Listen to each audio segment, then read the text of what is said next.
ताली कभी एक हाथ से नहीं बजती, दोनों हाथों से बजती है। अगर कोई शरीफ लड़की होती है रात को 9 बजे मतलब नहीं घूमती है, लड़के भी उतने उससे ज़्यादा जिम्मेदार है रेप के लिए, ये लड़के हैं उससे ज़्यादा। प्रॉब्लम ये नहीं है कि इस रेपिस्ट की इतनी घटिया मानसिकता है, प्रॉब्लम ये है कि ये घटिया मानसिकता पूरे समाज की है। 14 साल की 15 साल की लड़की हो जाए उसका बाद में बलात्कार नहीं किया जा। क्या कहता है फिर उनकी दोनों में रजाबंदी। कहावत है कि एक हाथ से ताली नहीं बजती, दोनों बजते हैं जिस बजते से।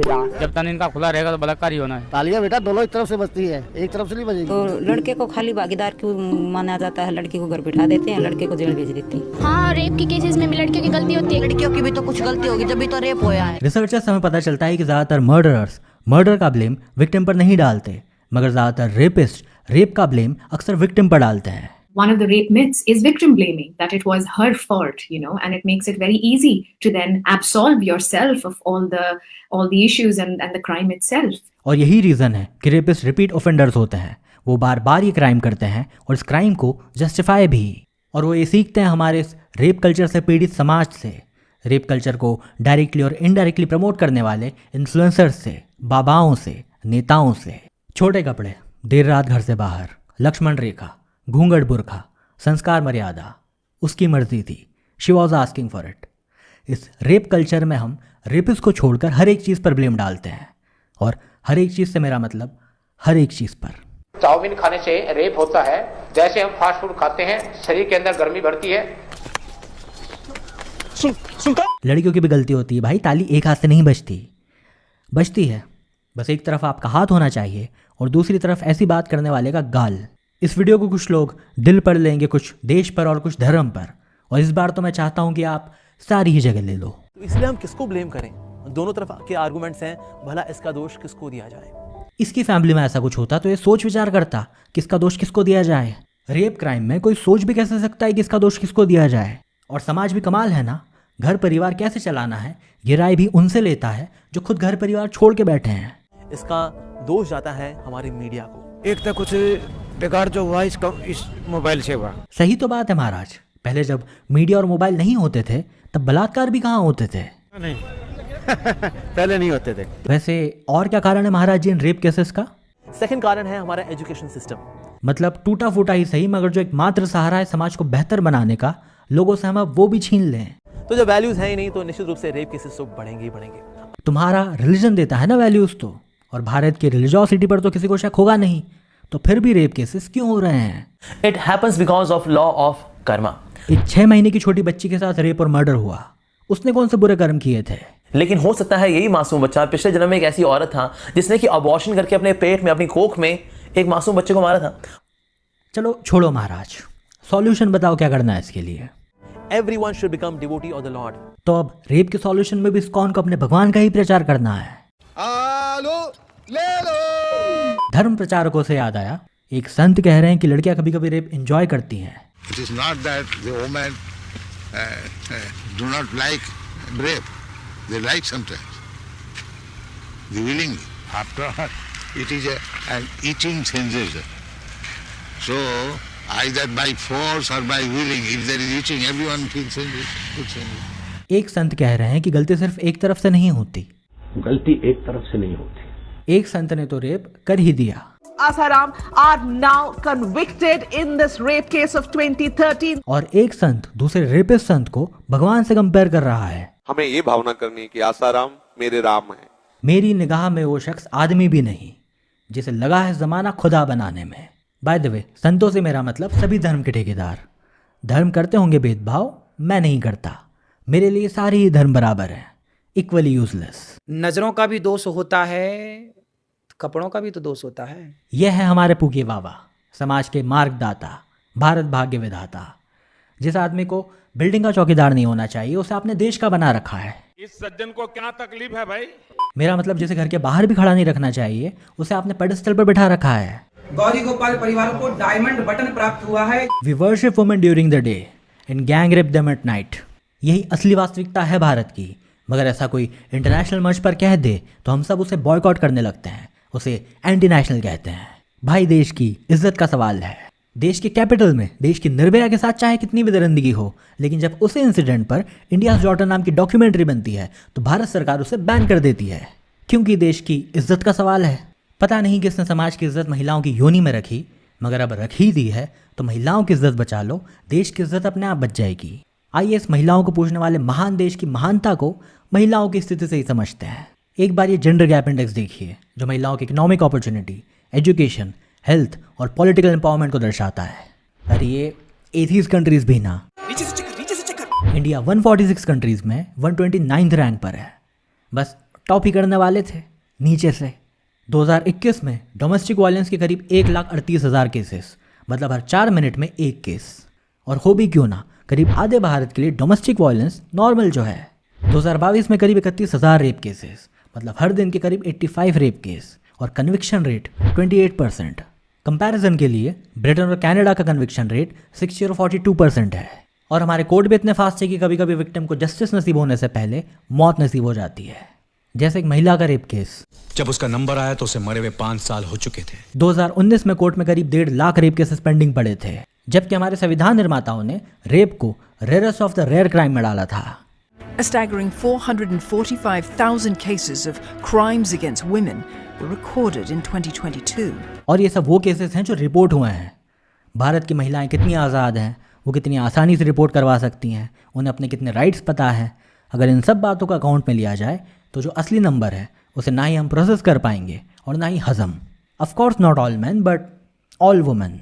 आपकी जान पहचान में हर महिला अपने जीवन काल में कम से कम एक बार फिजिकल या मेंटल हरासमेंट से गुजर चुकी है। आग करीब आएगी तो आग बहुत जल्दी लगेगी। पेट्रोल से आग को दूर रखना बहुत जरूरी है। फिलहाल तो राजनीति से आपको दूर रखना जरूरी है, आप जैसे को दूर रखना जरूरी है। वीडियो में विजय वर्गीय बलात्कार के आरोपी आशाराम बापू को सर झुकाकर प्रणाम करते हुए नजर आ रहे हैं। वीडियो भी आप टीवी स्क्रीन पर देखिए। रेपिस्ट बाबाओं को सर चढ़ाकर, उन्हें नमन करने वाले नेताओं को पार्लियामेंट में बिठाकर हम ये पूछते हैं कि रेप क्राइम कब बंद होंगे। सीता जी ने लक्ष्मण रेखा पार की तो अपहरण हुआ, लक्ष्मण रेखा पार होगी तो सीता हरण होगा ही। अति सुंदर थी सीता मैया जिसके कारण हरण हुआ। जब दो मर्द सेम घटिया बात कर रहे हो तो समझ जाओ कि ये उनकी पितृसत्ता भौंक रही है। क्या कोई ऐसा मुद्दा है जिस पर अलग अलग खेमे के पॉलिटिशियंस और अलग अलग धर्म के धर्मगुरु के भी विचार आपस में एकदम मिलते जुलते हो? है ना, महिलाओं का मुद्दा। जहां को एजुकेशन होगा, अय्याशी भी होगी, डिप्रेशन भी होगी, इश्क मुआशके भी होंगे। अब साथ पढ़ाई जब करनी होती है ना तो वहां दिक्कत जाती जाती है। पितृसत्ता की एक खूबी तो है, वो दुनिया भर के घटिया मर्दों को, चाहे वो किसी भी तबके के हों, उन्हें एक साथ ले ही आती है।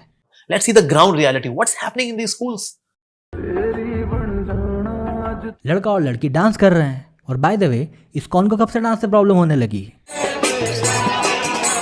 गांव देहात जहां जाहिलपना, पिछड़ापना ज्यादा है, वहां बचपन से ही लड़के लड़कियों को अलग अलग रखा जाता है।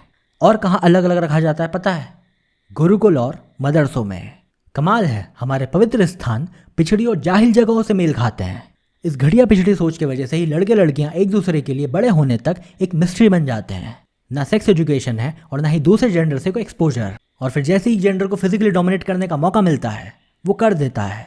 Rape is not just about lust, it's about power and domination. Bharat में सैकड़ों धर्म, हजारों भगवान, लाखों प्रेयर्स और करोड़ों धार्मिक लोग जो हर घंटे कोई ना कोई प्रेयर कर ही रहे होते हैं। फिर भी यहाँ हर 15 मिनट में एक रेप केस, और वो भी जो टिप ऑफ द आइसबर्ग है, क्योंकि अनरिपोर्टेड केसेस कितने हैं वो तो ऊपर वाला जाने। वैसे ही ऊपर वाला, जिसे सर्वशक्तिमान, सर्वज्ञ, सर्वदयालु और सर्वव्यापी कहा जाता है, क्या इसे पता नहीं है कि हर दिन के कितने हीनियस और ब्रूटल रेप केसेस हो रहे हैं? या इसे पता है और ये कुछ कर नहीं सकता? या इसे पता है और ये कुछ कर सकता है, उसके बाद भी कुछ नहीं कर रहा? कभी कभी मैं सोचता हूँ कि ऊपर वाले के लिए बेहतर है कि वो ना ही हो। क्या गुंडा बनेगा रे तू? कि पता नहीं किसने हमें मोमबत्ती पकड़ना सिखा दिया, वरना नारी के सम्मान में तो महाभारत और लंका दहन की संस्कृति थी हमारी। जब अरब, तुर्क, खिलजी, मुगल आए, जब पर्शियन, अफगान और ब्रिटिश आए, तब कहाँ गई थी ये संस्कृति? जब हमारे हाथ में कैंडल्स नहीं भी थी, तब महाभारत और लंका दहन की संस्कृति के बावजूद भी इतने आक्रांताओं ने इतने सालों तक भारत की इतनी सारी महिलाओं के साथ इतना अत्याचार कैसे किया? इसे अपनी कमजोरियों, अपने खामियों के कारण अपने कल्चरल प्राइड के पीछे छुपना कहते हैं। किस्से कहानियों में अपनी महानता ढूंढोगे तो महानता सिर्फ एक किस्सा और कहानी बनकर ही रह जाएगी। हम तब भी अपनी मनोहर कहानियों को, हमारे इमेजिनरी पास्ट को ग्लोरीफाई करने में लगे हुए थे, और हम आज भी वही गलती दोहरा रहे हैं। अब कौन मेहनत करे देश को महान बनाए? हम तो महान थे ही, ये कहकर टाल ना दिया जाए। रेप को लेकर जो सबसे घटिया कहानी आप इमेजिन कर सकते हो, वो सब कुछ भारत में हो चुका है और डेली हो रहा है। ये वीडियो खत्म करके जैसे ही आप अपनी न्यूज़ फीड रिफ्रेश करोगे, वहाँ एक नया रेप केस आ चुका होगा। ऐसे ही भारत को बदनाम करते रहते हैं। कोई इतने केसेस भी नहीं हैं, हमारी पहचान में तो नहीं हुआ आज तक किसी के साथ ऐसा। अगर कोई क्राइम समाज में हो रहा है तो वह आपके घर परिवार के साथ भी होगा, बस इतना है कि अभी आपका नंबर नहीं आया है। कभी किसी ने नोटिस किया कि रेप केस पर आउटरीच उस रेप केस की पॉपुलैरिटी को देखकर होता है, कभी कभी तो कास्ट देखकर भी होता है। जितनी ऊंची कास्ट उतना ज़्यादा आउटरीच। और दलित लड़कियों के बलात्कार की खबर रोज अखबार में ऐसे आती है जैसे इश्तेहार हो। और प्रिविलेज के पर्दे की वजह से हम ये नहीं समझ पाते कि दलित गरीब महिला पर तो 3 तरफ से अत्याचार होता है, दलित होने पर, गरीब होने पर, महिला होने पर। और उसके ऊपर ये अजाब कि देश के कुछ इलाकों में तो रेप कंसेंचुअल है, जबरदस्ती नहीं हो सकता, ये उसका राजी प्यार भी चलता है। ये उनका तरीका है कहने का कि हमारी छोरियां छोरों से कम है कि। लेकिन ये भारत में नहीं, ये इंडिया में। जिसने भारत से नाता तोड़ा उसका ये होता है। भारत से ज्यादा कौन जुड़ा हुआ है, गांव या शहर? और रेप ज्यादा कहाँ होते हैं, गांव या शहर? भारत में रेप फॉरेन कल्चर की देन नहीं है, ये इसी मिट्टी की फसाद है। चड्डी पहन के कमल खिलाने से फुर्सत मिले तो जंगल की बात पता चले। बेटियां बचाई नहीं जा रही हैं और धर्म बचाने निकले हैं। और क्या फायदा ऐसे धर्म का जहां महिलाएं ही सुरक्षित नहीं हैं? इतिहास गवाह है कि धर्म और मजहब की छत्र छाया में महिलाओं का हमेशा शोषण ही हुआ है। कर ले आज़ादी, फिर अखबारों में आर्टिकल आते हैं, woman not safe in the capital, woman not safe in Bhopal, फिर भुगतो। घटिया मर्द, मिलती जुलती बातें हैं। आपने औरतों को अपने घर के बांध के रखा हुआ है, तभी तो हमारे घर सेफ है। ये वो मर्द है जिन्होंने अपने घर की महिलाओं को जहाज की तरह बंदरगाह पर बांध के रखा है और फिर घमंड में है कि हमारा तो आज तक एक भी जहाज डूबा नहीं है। डूबा नहीं है मगर जो बंदरगाह पर ही खड़ा है वो जहाज भी नहीं है। और इंडिया में जहाँ 96% रेपिस्ट विक्टिम के नोन वंस में हैं, वहाँ सेफ तो बंदरगाह भी नहीं है। ये वो कमज़ोर मर्द है जिन्होंने बुराई के आगे घुटने टेक दिए हैं। ये अपने बेटे को, भाई को, बाप को, दोस्त को कुछ नहीं बोल सकते, तो जिन्हें बोल सकते हैं, जिन्हें कैद में रख सकते हैं, उन्हें रख रहे हैं।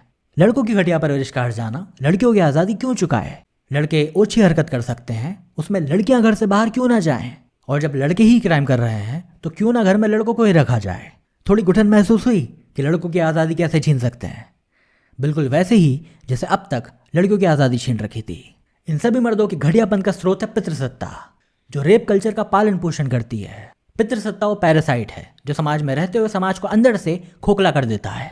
रेप जैसा घिनौना क्राइम एजुकेशन से वगैरह सॉल्व नहीं होने वाला। #NotAllMen बोल के लड़कों की इमेज की वाइट वॉशिंग छोड़ के अगर हम सेक्स एजुकेशन पर ध्यान दें तो बहुत सारे रेप क्राइम्स को रोका जा सकता है। एक rape case main versus women में क्यों बदल गई है? एक रेप केस नहीं है पहली बात तो, और दूसरी बात कि ऐसी न्यूज़ देखकर लड़कियों के वर्स्ट फियर्स, उनके ट्रिगर्स एक्टिवेट हो जाते हैं। तो अगर ऐसे टाइम पे कुछ अच्छा नहीं बोला जा रहा है तो अपना थोबाड़ा बंद रखना चाहिए। डार्क कॉमेडी के नाम पर हमने जो घटियापन नॉर्मलाइज किया है उसे ठीक करना होगा। रोजमर्रा की उन तमाम छोटी गलतियों को ठीक करना होगा जो उस रेप कल्चर को बढ़ावा देती हैं। और मैं तो इन्हें छोटी गलतियां भी नहीं मानता, मेरी नज़र में तो सब बिल्कुल एक्स्ट्रा लार्ज गलतियां ही हैं। आप महिलाओं की काफी इज्जत करते हैं। देखो बिल्कुल, जो महिला है वही इस सृष्टि की देवी है। किसी महान नीतिश ने कहा था कि हम महिलाओं को देवी और नौकर दोनों ही नहीं मानते, और मेरा मानना है कि यही नजरिया कुछ बदलाव लेकर आ सकता है। वरना जब तक हम महिलाओं को कैद रखेंगे, पैट्रियार्की के होस्ट बनेंगे, रेप कल्चर को प्रमोट करेंगे, कपोल कल्पनाओं पर सवार रहेंगे, तब तक हम सब इस क्राइम का दोषी बनेंगे। वो जो है नहीं, मुझे उससे कुछ उम्मीद भी नहीं है। मुझे होप्स हैं अच्छे लोगों से, जिनकी इंसानियत का स्रोत कहीं आकाश में नहीं उनके पास ही है, जो किसी कल्कि के आस में नहीं करसंदाज के साथ ही हैं। वो क्या है ना कि सोचने वालों की दुनिया की सोच से बहुत अलग है। इंसानों ने ऊपर वाले को तो बहुत बचा लिया, चलो अब थोड़ी इंसानियत बचाते हैं। तो वक्त लगेगा बदलने को, लेकिन अगर मर्द के बच्चे हैं तो बदलो ना।